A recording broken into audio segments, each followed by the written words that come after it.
105 милиони денари или 1,7 милиони евра годишно ги чини граѓаните локалната администрација на Штип.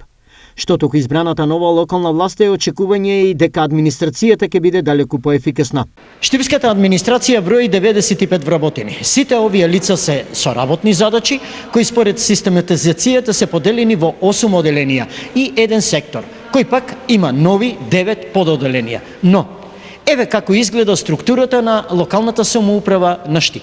Во рамките на општината работат оделение за комунални дејности, оделение за правно-нормативни работи и поддршка на Советот, урбанизам и градежништво, администрирање на приходи, услуги и информирање на граѓаните, локален економски развој, јавни служби, инспекциски надзор и сектор и оделенија. Овие оделенија имаат своји раководители кои одговараат пред секретарот на општината.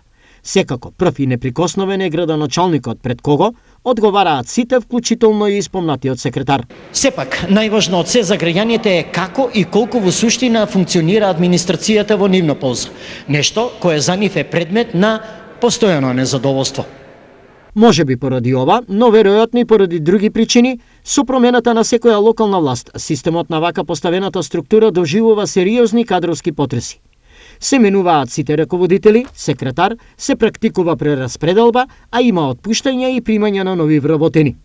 Сето ова, по обичај се прави во еден потек и со промена на систематизацијата која досега редовно се случувала. Дали ќе ја има и овој пат, ќе се види во наредниот период, но сите досега избрани градоначалници вакви систематизации редовно правеле.